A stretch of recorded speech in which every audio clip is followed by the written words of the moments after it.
It's great to see everyone here. Thanks so much for joining us. We have a great presentation, lots of great presentations. We're going to start with Shayna Oliver with Moms Clean Air Force, and she's going to give us a great opening perspective on water and its history in this area. Take it away, Shayna. Thank you, Kate. Thank you, everybody, for joining us tonight. Um, Again, I want to really give land acknowledgement that we are on the ancestral lands of over 574 tribal nations nationally in the U.S. and and that we stand or we live directly on the lands of the Cheyenne, Arapaho, and Ute nations, as well as 48 tribes have ancestral ties to these lands that we call Colorado.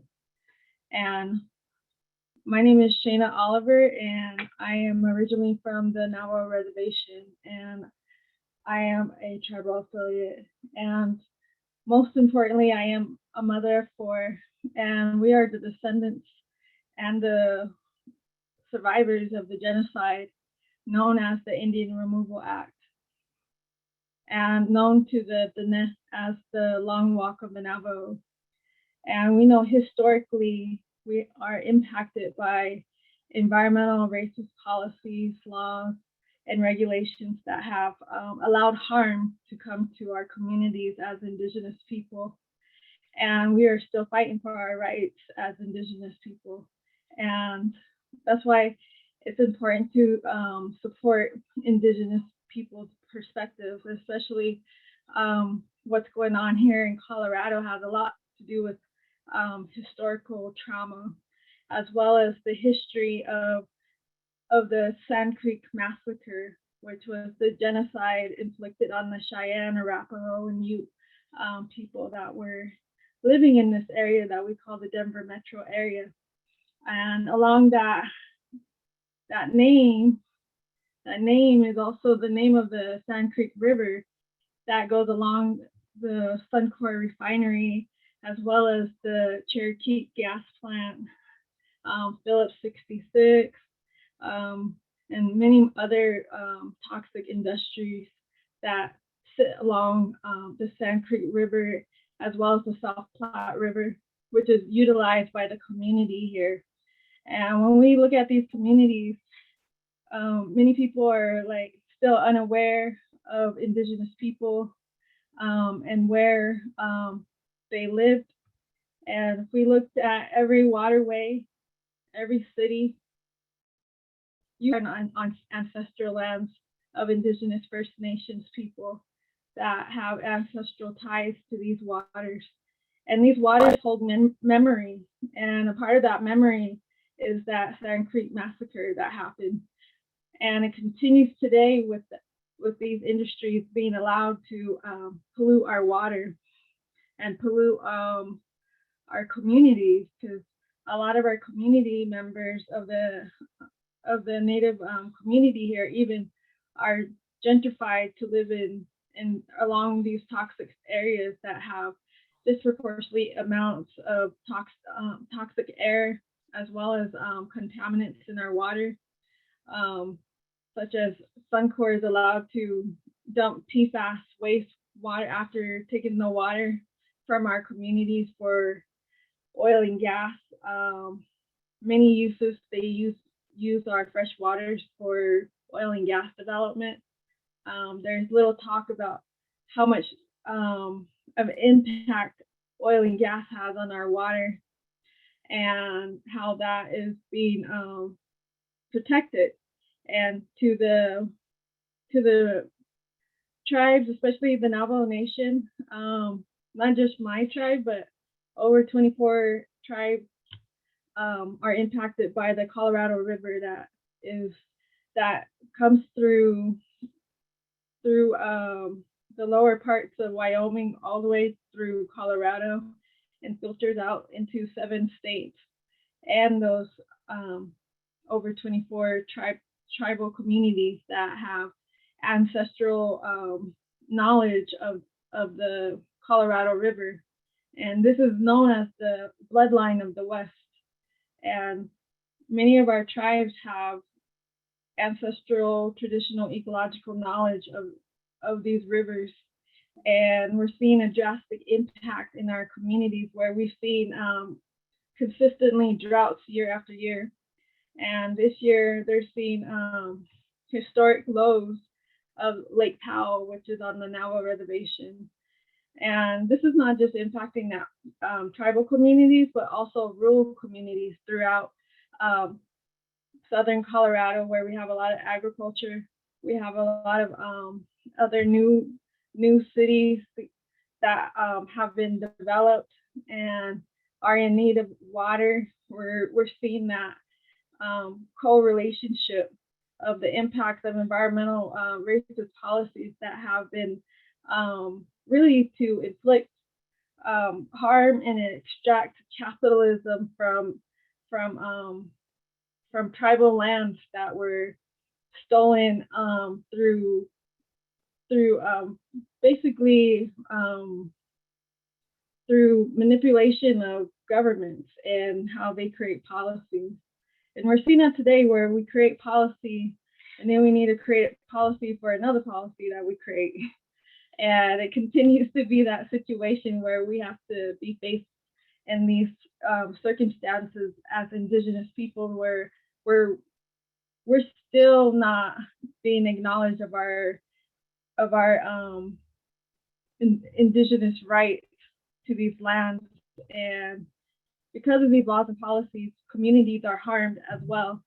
They're harmed in these ways that that have impacted tribal communities for since contact. And we need to be mindful of how we can actually take action when we're asking community members disproportionately impacted to help. And we need that relationship to be it's still a healing process because we're still fighting up against these rules and regulations that have a big impact on not only tribal communities, but communities of color, communities that have working families. Those are the communities that are being impacted by historical environmental racist policies that were meant to extract capitalism from stolen lands of Indigenous people, as well as allow harm to be exempt by these industries. So I want to go ahead and hand it off to the next speaker. Thank you so much, Shana, for really setting the stage on our state's water and the history and how the oil and gas industry impacts it, but how it's so interconnected with so many justice issues.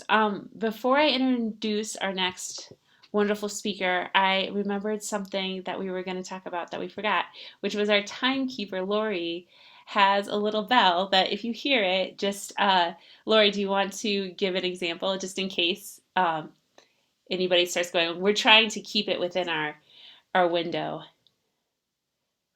Go ahead, Lori. Did you hear it? Oh, there it is. Okay, do it one more time. Is it going to go twice?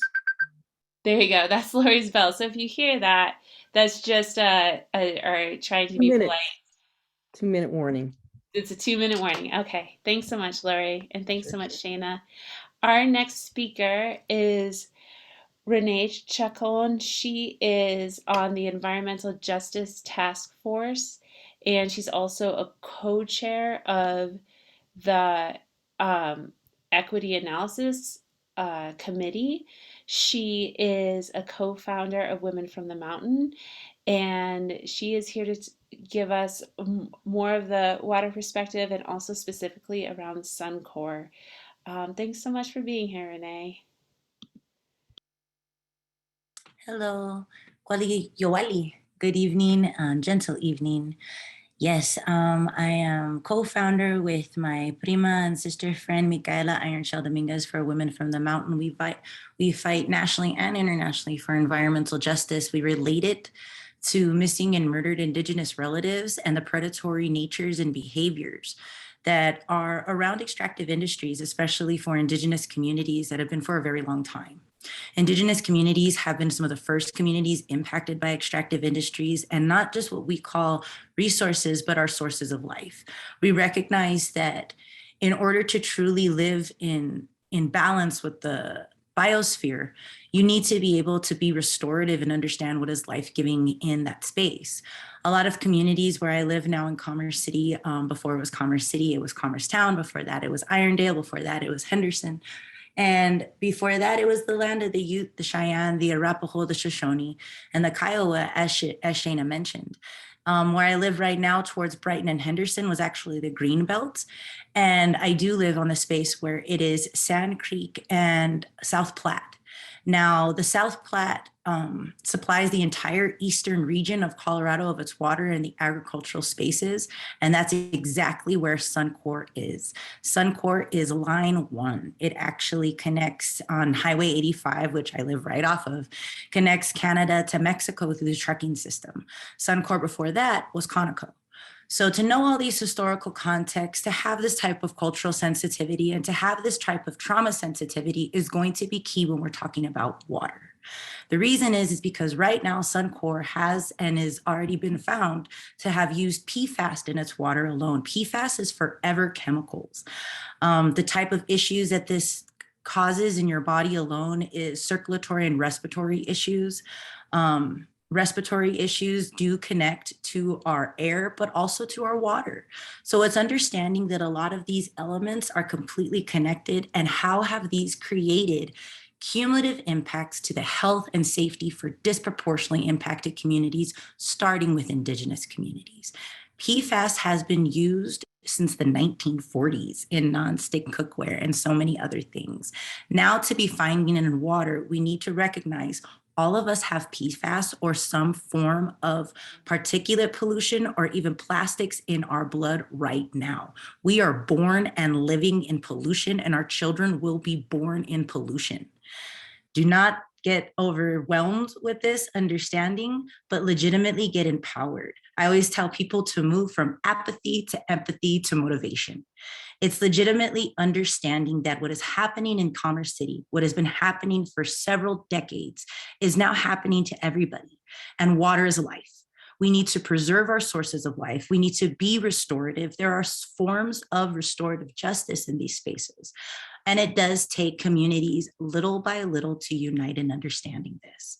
Right now, you could actually use forms of mycelium to pull particulate pollutants from both water and soil, which is something that we've been using in Commerce City. An example of it is in our soil alone is my soil looked like concrete just a couple years ago.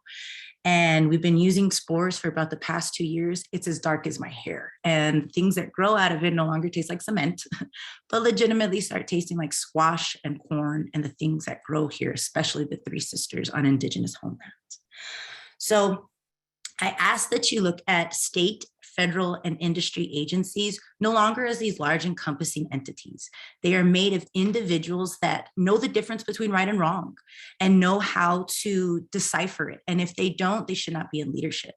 So it takes communities to legitimately come together on testifying. Today alone, the air toxic bill actually passed because of all the testifying that it took. So it's recognizing that type of community is still key. And we do have a civil right to voice when our human rights to air quality, land quality, and water quality and life quality are being imposed upon. We actually wanted to do that from a dynamic way with suncorsundown.org, where we told through the best we could in the modern identity, oral traditions of the cumulative impacts of the experiences of Indigenous and Chicano and BIPOC and immigrant communities that live in and around Commerce City. It's a perspective of qualitative data that is never considered when it comes to the trauma sensitivity and cultural sensitivity that our communities need with authentic equity. That is actually what we fought for to address an environmental racism in SB 1266, where we not only define disproportionately impacted communities, but we want to eliminate them. So the reason that is incredibly important is that now when we discuss PFAS, when we discuss Suncor, they're trying to muddle the line in what is a forever chemical. And it is known, it is scientifically backed, it is known what causes harm, what is lasting, and how we need to heal it. So the EPA actually had a formal ejection this year in Title VIII against Suncor. It found that CDPHE needs to stop rubber stamping Suncor to allow itself in its own permitting and emitting harmful particulate pollutants. Today alone, there was actually a fire at Plant 1, and they do use certain foams that used to have PFAS in it, and it is no longer proven whether they do that or not. They also are able to draft their own air quality permits for Suncor's West plant. And if you want to publicly comment on this, we now have a 60-day period in order to publicly comment on them being able to regulate themselves as they have, which has not been equitable to our health and safety because honestly, they're in it for economic benefits. And at this point, they need regulations like they need seatbelts. We need health and safety regulations and benefits far weighed and prioritized at this point because our communities are being choked out and flushed out. COVID has wreaked havoc on our communities, and with our communities having little to no healthcare access, especially our immigrant communities, some of our students especially rely on just nurses, and that's also been removed in Adams County, unincorporated Adams County, and places surrounding Suncor. So it's a number of forms of systemic violence that the system is not working or is not broken. It is working as designed to cause harm when you have this many forms of targeting. They do not allow, fall within the clean air compliance. That is why we even pushed the air toxin bill. But the air toxin bill passing today actually passed after several amendments that were made and changes that would have expanded the type of chemicals that have been admitted from, I believe, 10 to 61. So it's actually striking down the recommendations of the EPA because the EPA too and the CDPHE has been incompetent of being able to monitor outside of Suncor, but in community monitoring about what harmful chemicals are being emitted and discharged in the water. Cultivando has been key once the settlement from Suncor has reached here in Commerce City. So finding community monitoring so that there can finally be some form of community self-determination to protections going forward, which is the first time ever in decades. Years of self-regulation has found that Sand Creek and the South Platte that is connected to the entire eastern region now has PFAS, and since it's been used since the 1940s, Suncor passes this allowance on outdated health advisory levels that have been since the 1940s. So that is another form of updating advisory levels on water quality and through several different forms of, unfortunately, yes, legislation that needs to change and possibly more subcommittees and offices for equity analysis going forward with Suncor.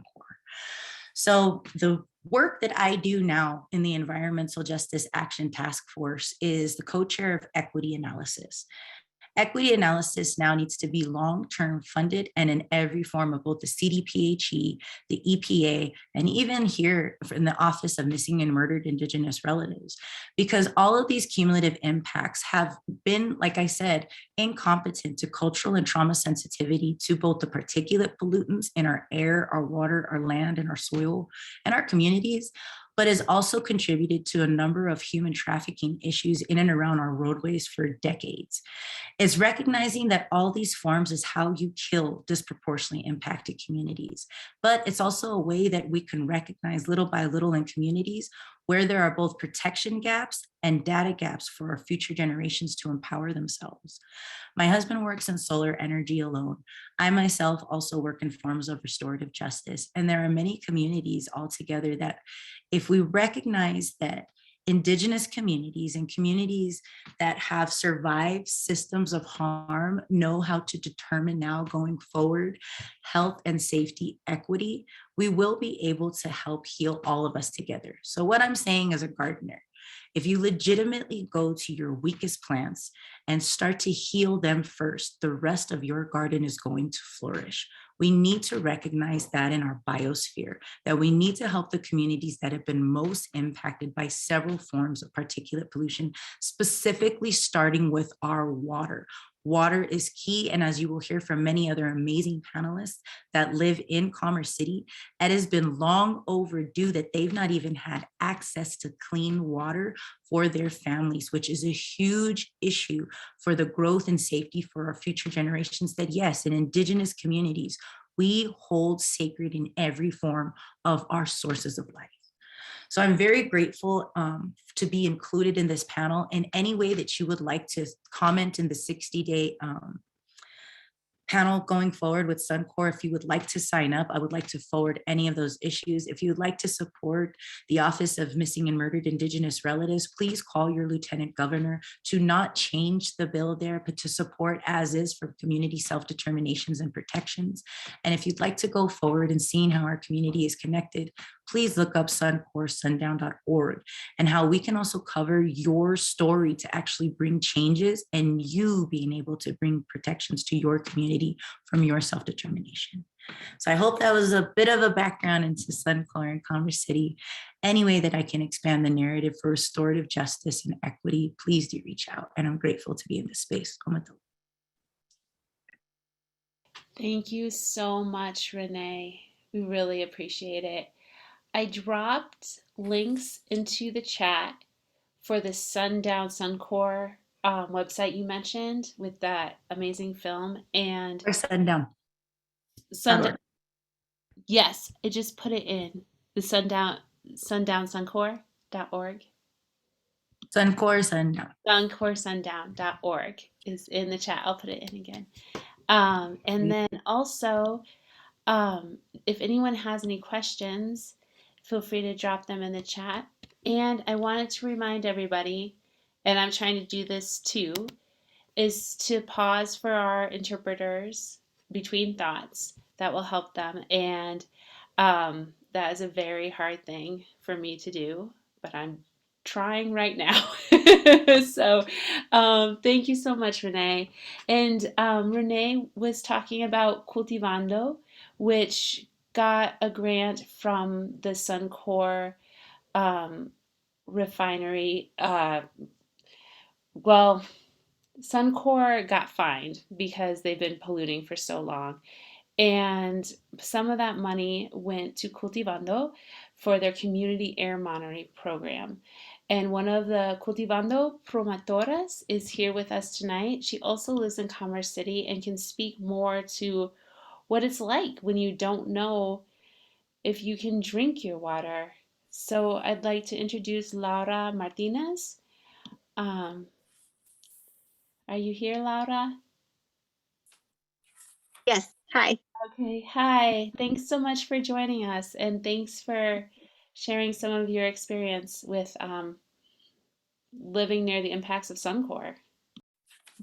Thank you so much for having me. My name again, once again, is Laura Martinez, and I am a promotora with Cultivando. I've also lived in Commerce City for over 28 years. Before moving to Commerce City, I lived in Orange County, California, where we would always boil our drinking water. When my family moved to Commerce City and bought water from the water mill, I never questioned it and believed that it was normal everywhere. Now, as an adult, I am aware of why we had to buy our water and the reason we need to use water filtration systems in our drinking water. We bought our most recent house almost 3 years ago, and we were without a water filtration system for over 2 weeks. They were very challenging weeks as I tried many times in different ways to get rid of taste of our water, all without success. I tried boiling it and filtering it with the water filtration pitcher, and nothing worked. I could not cook with this water or even come close to drinking it as the taste was difficult to swallow. We are very fortunate to have a water filtration system, but unfortunately, many families in Commerce City, Global, Elaria, Swansea cannot afford to install one in their own homes, and therefore they have to find other ways to drink Commerce City water. Unfortunately, sometimes they can't even have a water, they can't even afford to buy water bottles, and so they have to drink the water. I had the opportunity to tour the water treatment facility on Saturday, the South Adams County water treatment facility. And although they said that the water was safe to drink and that they go through a strenuous process to make sure that it is clean, one of the things I did notice is that all of the water that is treated there cannot be guaranteed to be filtered out from the South Platte River water. This was concerning to me because Suncor, according to what I understood, there also dumps their reused water there. I do not know how their filtration system is as of right now, and if it actually meets the standards that are safe for our community. And so, even though the manager at the South Water Treatment Facility said that it was safe to drink, I highly doubt it. And even with the new soft meat system that they did install, they said that the water would taste better eventually and would be, and it still is safe to drink, but it's hard to believe that. It's hard to grasp the idea that living by Suncor will not affect the quality of our water. The fact that we found PFAS in our water is proof that they can't really detect every single chemical that is in our water. And even though they say that they have one of the highest quality and most advanced monitoring systems in the state for a water treatment plant, it does not give me the comfort that I need to get rid of my water filtration system. I have tried the water and I look at it, and there's times where I just doubt that whatever is happening at Suncor is not affecting the water that my kids are drinking at their school, or my friends and family that live in the south side of Commerce City are drinking. Not only that, but with all of the chemicals that our air quality monitors have been finding within just the last few months, with the permanent and the mobile monitors that we have installed throughout the community, with all the chemicals that they are finding, I highly doubt that none of that is getting into the Commerce City water. And so it is very concerning. I think more needs to be done, and we need to hold those people accountable so that we do have the option and the opportunity to drink safe, clean drinking water, and that actually tastes good, and that we can be confident that it is that it's not affected by the pollution in our area. And so that's all I have right now. Thank you so much. And Cultivando and our community will continue advocating for these changes to happen in the community level, in the state level, and then eventually in the federal level, because everyone deserves to have high quality drinking water, and it should not be based off of our income, our potentials of our race or anything. It should be based off of the right to have clean drinking water, and respect where our land comes from as well. Thank you. Thank you so much, Laura. I think that it's new information for some people that huge parts of the Denver metro area don't have available drinking water. That's and we learned in our last webinar, had some researchers from CSU who were talking about how like benzene, for example, can move between air and water, right? So if you're picking that up on your air monitors, it's not unlikely that could be in the water too. So thanks so much for sharing your story. Really appreciate you. And in this webinar, there's lots of calls to action on Suncor, where our next guests are Velma and Jamie from Pueblo. We're going to think about kind of the bigger picture of the more urban areas of Colorado. And then I'm going to pass it to Lori, and she's going to do introductions for our panelists from different more rural parts of Colorado. So, but first, I would like to introduce Velma Campbell from Pueblo, Colorado. She's the Pueblo team coordinator for Mothers Out Front. She's also a medical doctor who specializes in environmental occupational health and community and relationship with water.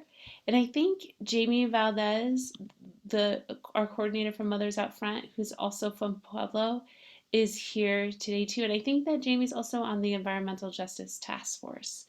So we'd love to hear how the situation with oil and gas impacting water is similar to what Commerce City is experiencing in that area around Suncor, how it's different. And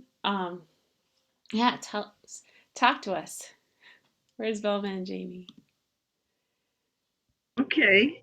I can do that. Hey, Let's see here. Let me just make sure. Okay, so good. Thank you and good evening, everybody. I'm glad to be here. And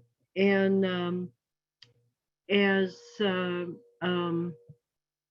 Kate was saying, I'm from Pueblo, Colorado. I'm a local team coordinator with Mothers Out Front.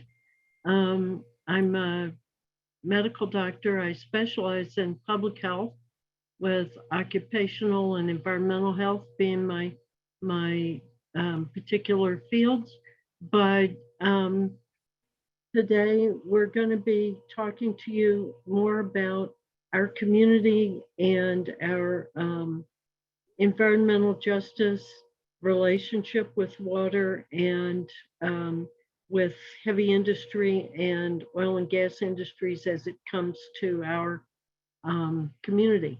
I'm really happy to be joined this evening by my colleague and very good friend, Jamie Valdez, who, as Kate said, is a member of the Environmental Justice Action Task Force, along with Renee, and is our Southern Colorado community organizer for Mothers Out Front. So I would like to ask Jamie to open up your mic and talk to us about Pueblo. Describe our community. Yeah, thanks, Velma, and thanks everyone. It's great to be here with all of you. Thank you for joining us tonight. First thing I would like to do is just echo the land and tribe acknowledgements that have been mentioned, and just kind of add that, you know, we honor these original tribes and peoples of these lands as the original stewards of the lands and all relatives within, both human and non-human. So thank you, folks, for mentioning that and keeping the land and tribe acknowledgement in our minds. Just to give a little background on the Pueblo community briefly, we are an environmental justice community in that we are a nearly majority, we're nearly 50% Indigenous and Latin American. We're also a low income community. So we have about 25% of our population at or below the federal poverty level. And our median household income sits about $17,000 below the national median household income and $26,000 below that of the state. We have disparities in housing, food, healthcare, education, and other areas, including disparate health impacts. Most of the ones I'm really aware of have to do with more with air quality, but Dr. Campbell may be able to talk to any that we're also experiencing related with water.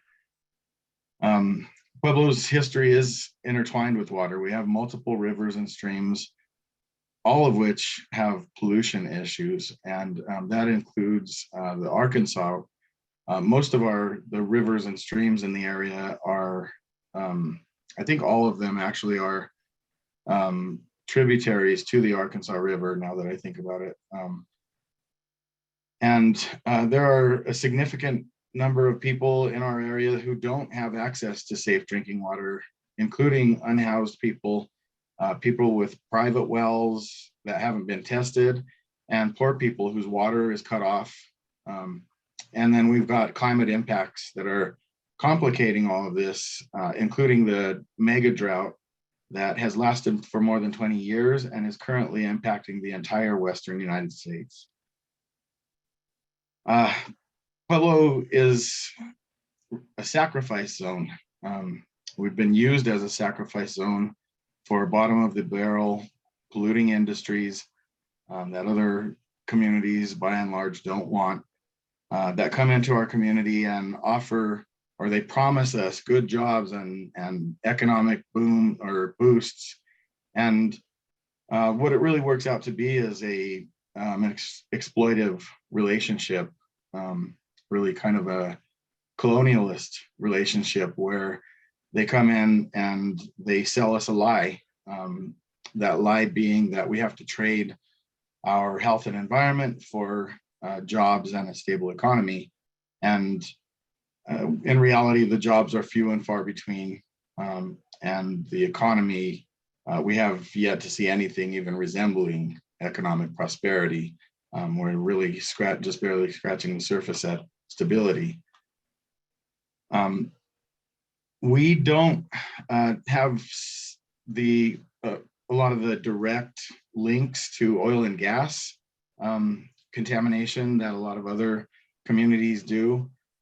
We don't have a whole lot of oil and gas development in our area, but we definitely need to be on the lookout because it's not like we can't have that threat come into our community. So I actually wrote an op-ed a few years ago, or co-authored an op-ed specifically talking about that you know, Pueblo currently doesn't have a lot of oil and gas development, but that isn't necessarily always going to be the case. If we're not careful, it could happen here. But we do have a lot of industries that are polluting our community and using it as a sacrifice zone, including Black Hills Energy, which is an investor-owned utility burning fossil gas right here in our community. They charge us some of the highest rates in Colorado and even in the country for our electric bills. And again, that electricity is generated by burning fossil gas. We've also got Xcel's Comanche plant here. The C3 plant is what I really prefer to call it because the Comanche name is really a misappropriation of an indigenous tribe's name. And so the C3 plant, this is also an investor-owned utility that burns coal right here in our community to produce electricity for Denver, electricity that doesn't even serve our community, but serves mostly more affluent communities in the Denver area. We know that there's been some problem with pollution of the St. Charles River by from coal ash from the Xcel C3 plant, and Velma, I believe, is going to talk a little more about that. We have the Evraz Steel Mill here that has a permit basically to use the Salt Creek as an industrial waste sewer, and Dr. Campbell will talk more about that as well. 2 cement plants. We also have a wind tower manufacturing plant here. And then we've got Goodrich UTC Aerospace, and we are downstream on the Fountain Creek from 2 known contamination sites in the Colorado Springs area.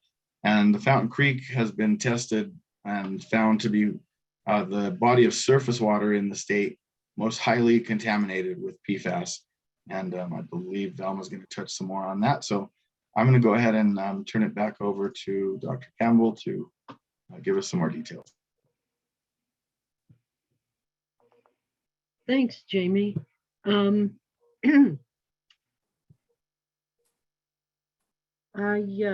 want to thank you very much for mentioning also the PFAS issue because it relates. It's one of the areas where we and our sister communities in the northern part of the state have a lot in common with Suncor polluting, turning out to be a major source of PFAS pollutants in that part of the community. So what we find is that even though at first glance, as Jamie says, we don't have a lot of direct relationship with the extraction part of oil and gas, when we start looking at the big picture of fossil fuels and extractive exploitive industries in this country, we find that we have a lot in common, and that the use of fossil fuels is integrally tied to the other pollutants that contaminate our communities. So for instance, if you're talking about Suncor, you're talking about a refinery of an oil refinery, and you're talking about air pollution, but also water pollution. And so it is in our community. We have a very interesting relationship historically with water from the earliest days of the indigenous peoples, because our community is one which ought to be considered, if I were a religious person, I'd say highly blessed, because we have the confluence of several bodies of water, and it provided nourishment to the people and the animals and the rest of the natural environment. The Arkansas River comes down from the Leadville area and provides agricultural, drinking, and recreational water, as well as watering the natural environment. Like most communities on the Front Range, we also, for our drinking water, take water from the Colorado watershed through the Trans Mountain diversions. Sadly, the Arkansas River is contaminated with mining and industrial discharges as it comes down from the mountains, so that by the time it runs out from the Pueblo Reservoir, it's so polluted that communities downstream don't want to use it. And so there are multi-million-dollar plans to build a pipeline from the Pueblo Reservoir to the communities east of Pueblo, rather than cleaning up the rivers and streams. They'd rather put a soda straw in the reservoir and take the clean water out before than to confront the issues of cleaning up the rivers. Fountain Creek comes down from Pikes Peak. It is one of the most monitored streams in the United States, because it crosses so many natural zones in its drop of more than 9,000 feet in elevation. 5,000 feet in elevation, from 9,000 from down to our area, which is about 4,600 feet. It's, besides being contaminated with disease-causing organisms and PFAS, which Jamie mentioned, it's threatened by coal ash from power plants in Colorado Springs, highway runoff with oil and additives, and debris blowing off coal trains and trucks as they go by. We have the St. Charles River, which runs into the Arkansas and has been contaminated in the past by coal ash from the XL, offensively named C3 plant, and which still has large, massive pits of coal ash, which will have to be cleaned up at some point, probably when they close the plant. All of the power plants, both of the power plants and most of the industries contaminate our streams and lakes with the air pollution that comes out from their stacks, as well as discharging into the streams and rivers. That also brings me to the last of our numerous waterways that I want to mention, which is called Salt Creek, and flows through, which is a small stream, but that originates in the mountains west of Pueblo and flows through a couple of steel mill reservoirs, and then through a neighborhood that is one of the most historic and culturally rich Latino neighborhoods of Pueblo, traditionally neglected and isolated from the rest of the city services. beautiful little community has this stream running through it, which is regulated officially in Colorado as the regulatory equivalent of, as Jamie said, an industrial sewer. The plant has authority through their permits to discharge into the stream, and they do not even have to measure it until right before it comes into the Arkansas River. Joining the stream, that becomes the water for the agricultural farms and the communities downstream of us. Excuse me.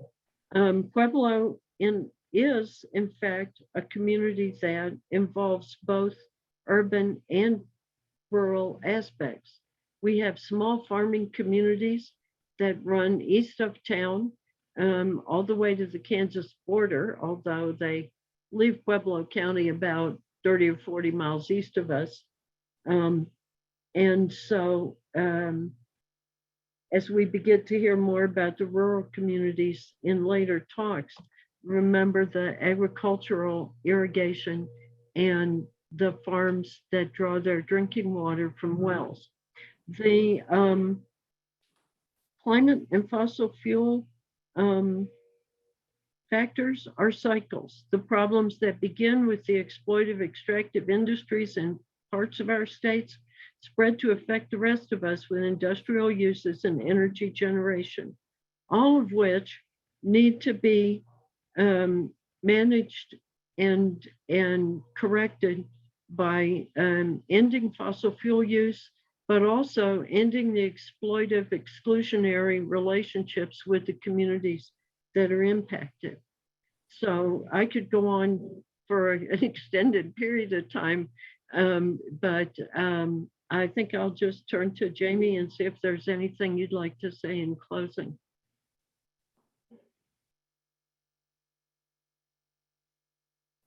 Thanks, Velma. Yes, just real quick, I'll make this brief. Just that communities shouldn't have to deal with more pollution because of factors largely beyond their control, such as belonging to a certain race, national origin, or income bracket. Environmental justice is a concept based in equal protection, equal access, equal enforcement, and restorative practices in pursuit of just outcomes and equitable relationships. It embraces the principle that all communities are entitled to equal protection related to housing, transportation, employment, energy, and clean air and water. Water is life, and taking care of water is taking care of communities. Thank you.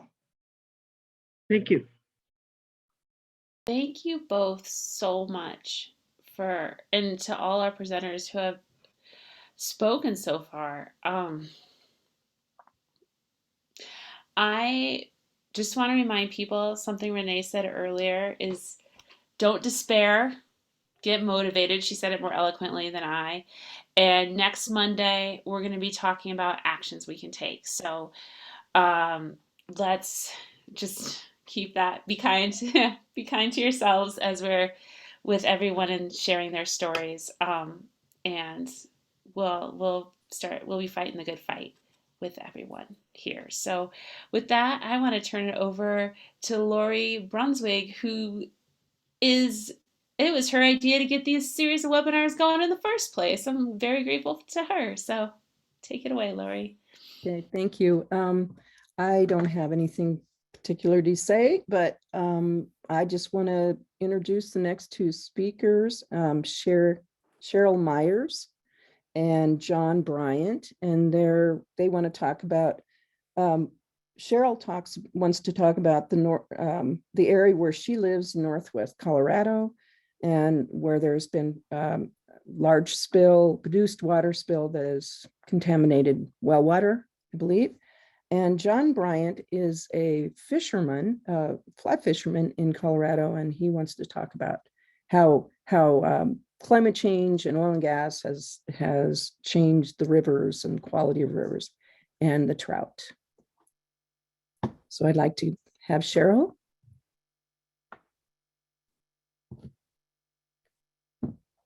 Thank you, Lori. I worked for the Bureau of Land Management as the White River Field Office's legal instruments examiner.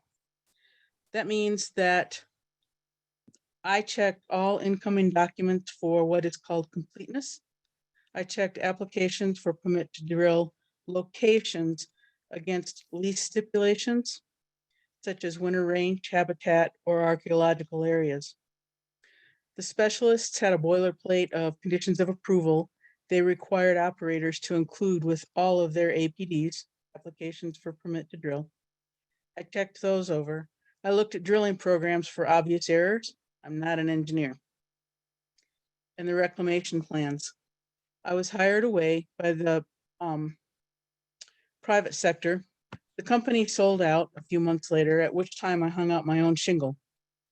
I worked for a select few operators who wanted to run clean. The first years were wonderful. I held on until December of 2015, finally closing due to lack of business. The operators I worked with had minimized operations and sold out. Others were not hiring my skill set in their own efforts to survive. Early in 2016, I signed on with a landowner who had filed suit against Encana and several of her subsidiaries and sister companies. We'll call him Landowner B. I'm going to give you broad brushstrokes to try and help you see how oftentimes contamination doesn't get reported. There currently isn't much in the way of regulating pipelines. Later this month, there will be some regulations going into effect. That'll be a good thing. Surface migration in this situation began from a gathering line. A pinhole leak was reported. A pinhole in the industry is not what you think. It's the size of the tip of one of my fingers. Leaks and spills are required to be reported within a certain time frame. This particular leak was not immediately reported. In fact, it wasn't reported for many months. I have this knowledge from a firsthand source who will remain anonymous due to my relationship in the lawsuit.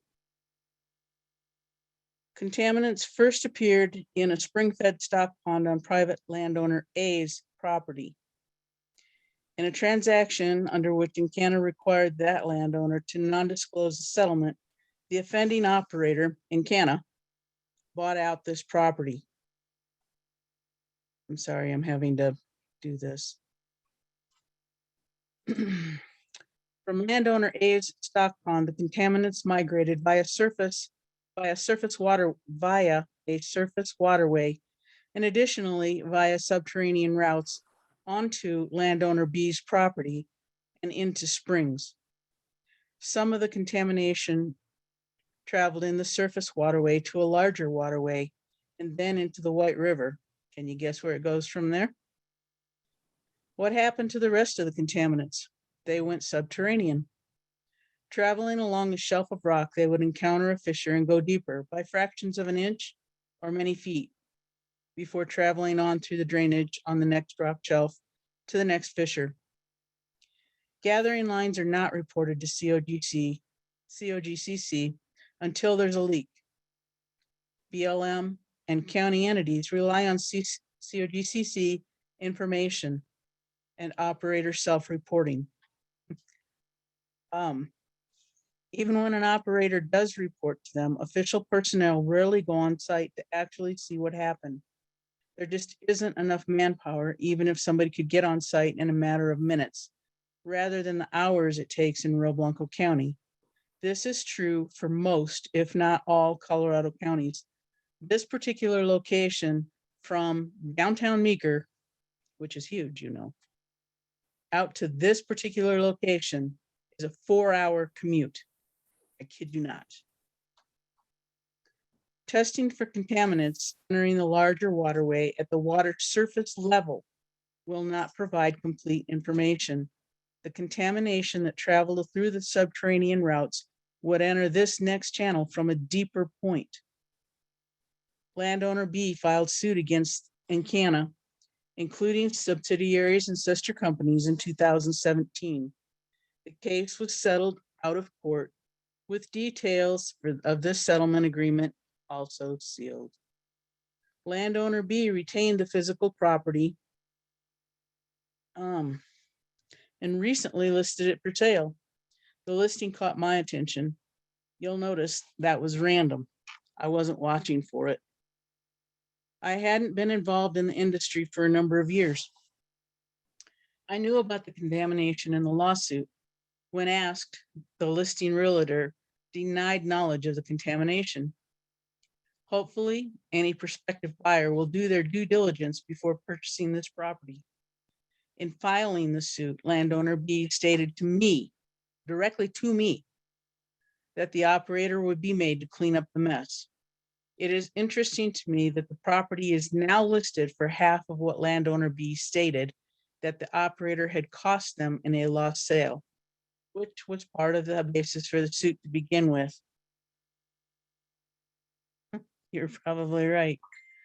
After a conversation Friday, 6 May 2022, with COGCC personnel, I'm happy to tell you that reports are still being pulled from some of the monitoring wells in that area.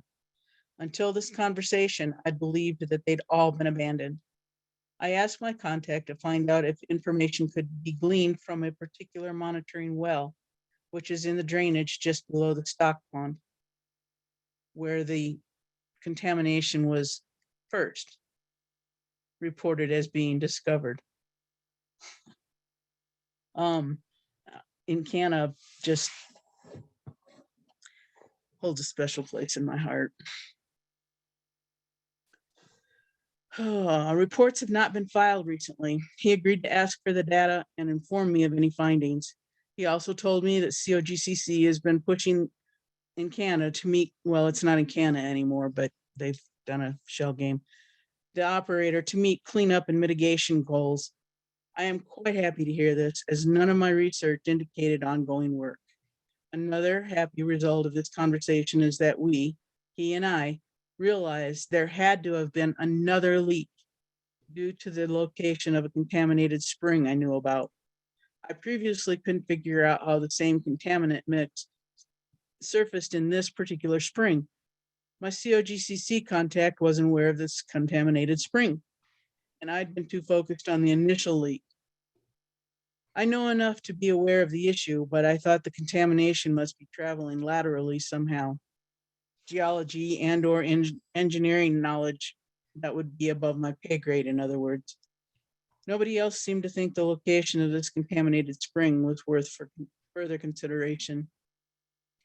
I absolutely agree we need to move away from hydrocarbons as quickly as possible, but we need to do that sensibly, logically.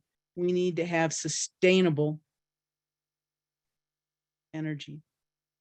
Thank you. Thanks so much, Cheryl. I just have a quick question. Just to be clear, I just want to recap the story because there's so much information there. So there was a leak. It wasn't reported. The operator thought it would be cheaper to buy up all the property from landowner one and settle out of court with landowner A and landowner B than to clean up anything. That is accurate. And I it's should have made that point as well, because we had that, we mentioned that in a previous conversation. That is true. yeah, The that's millions of dollars that Encana settled for between the two landowners was significantly less expensive than what cleanup would have cost them. And I'm hoping that we can hold their feet to the fire. The local paper is the Rio Blanco Herald Times. Nikki Turner is a particular friend of mine, and she's also working toward cleanup, for lack of better terminology, but she's very interested in this. so it's an important cautionary tale, but not over. No, So That's good. No. Because the contaminants that seeped into the soil and then surfaced because they came down into a drainage. But how long were they doing that? Because I spoke with a person who spoke with me on the basis of anonymity. He was there, and he believes that the leak began in 2012.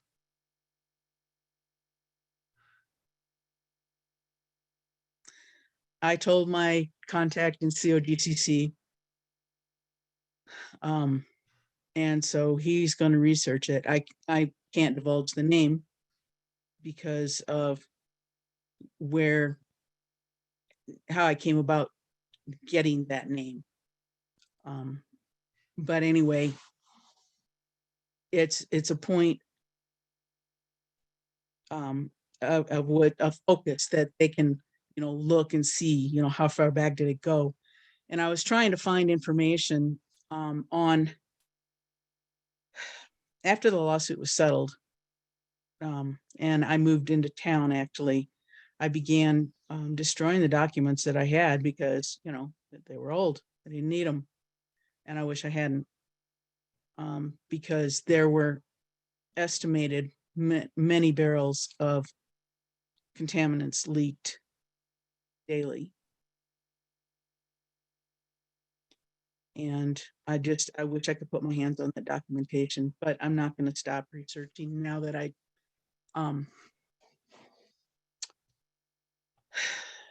know that I've got other guns in the play. Oh, thanks so much, Cheryl, for sharing that story. Super interesting.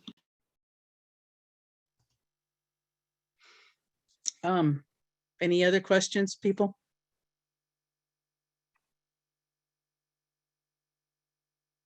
No?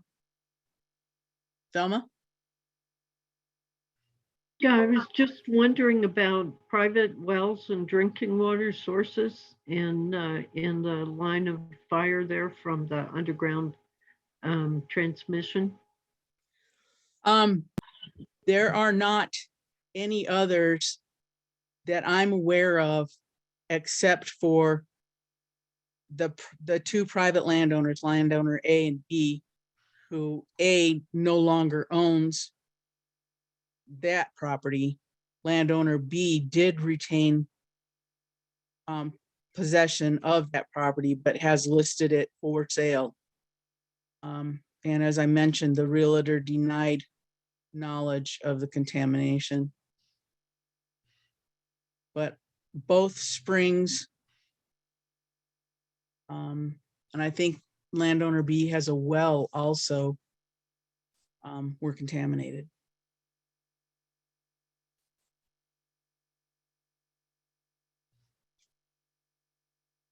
Was there any other questions? What do Thank you you. want to say, JD? Hello, everybody.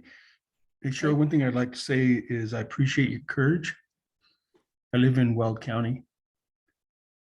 And one thing that I've discovered is, and I tell people 9 out of 1 feel a certain way, and they say, how can you get 9 out of 1? And what happens here is you have one individual who may work for the industry, but he tells his children and his wife and his parents and the grandparents that his entire life is dependent on these jobs. I've seen things and heard things that it's quite dangerous when you actually step forward. As a matter of fact, I just watched a guy go for a walk carrying his gun. I just wanted to let you know that when we stand front and center like this, we do understand the dilemma that we're all faced, and we do understand it is dangerous. And remember, Weld County tried to secede to Wyoming because the rules are more lax. And when you have governing entities that really care little to nothing about individuals, it kind of skews the conversation a little bit. So I just wanted to say, I for one appreciate your courage. And just know you're not alone. Thank you, And that goes for JD. everybody here. I can speak to that a little bit. I've been eightballed by the industry. I can't be hired in for any position due to my experience in the lawsuit against Encana.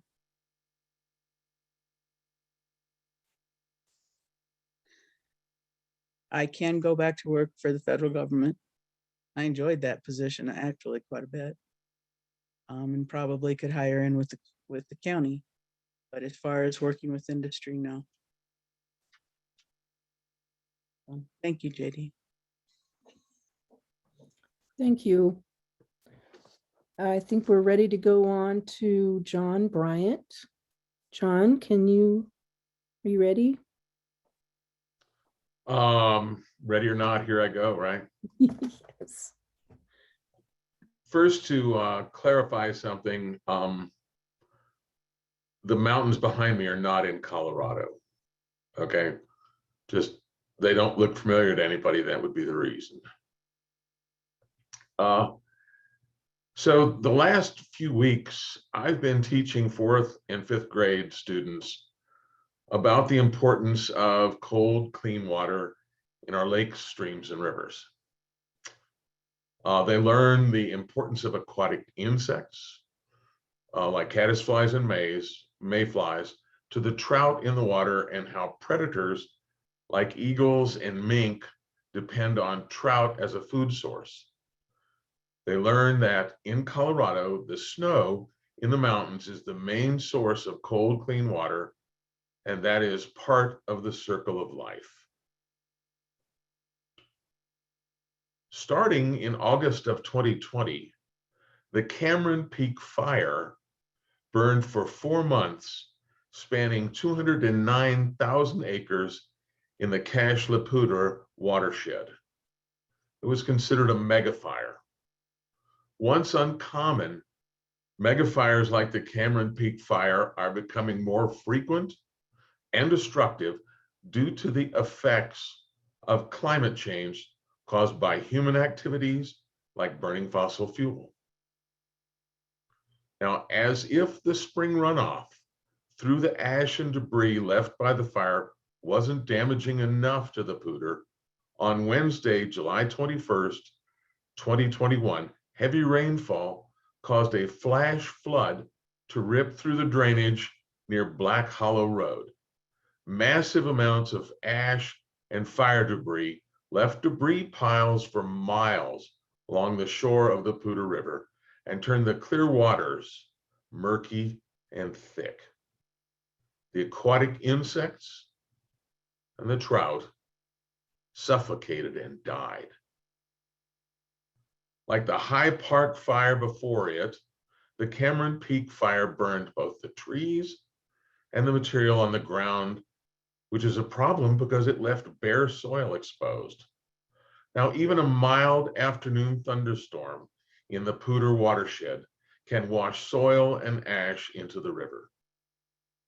Whenever the water becomes murky and thick, like mud, the city water utilities get concerned about water quality for the people they serve. I get concerned because the insects and the trout die. The Black Hollow flood left dead fish stretching from Black Hollow Creek all the way down to College Avenue in Fort Collins. Events like these and the warming water temperatures make it more difficult for the river to sustain trout in the future. So my concern is, will the next generation be the last to fly fish for trout on the Poudre? I don't know. What rights do the trout in the Poudre have to clean water? And in fact, what rights does the river have to water? We talk all the time about the rights that the junior rights, senior rights that people and entities have. But what about the river itself? Is there any natural right for the river to have water? I think that's the big question that remains. Thank you.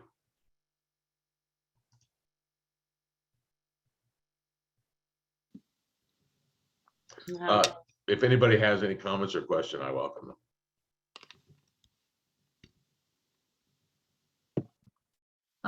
Hi, this is Kristen Marshall. I just would like to thank you for bringing up the idea of rights of nature. That's a very important topic, and I think that we should be working and fighting for that. Thank you. I agree 100%.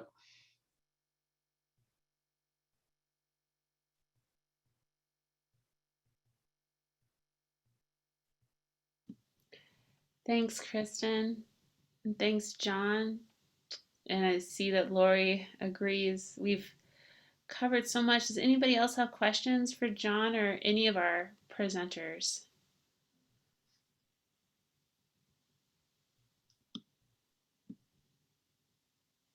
Okay, I'm not seeing any raised hands or questions, but if you think of something, holler. I want to express gratitude for everyone who attended, participated tonight, for all our presenters.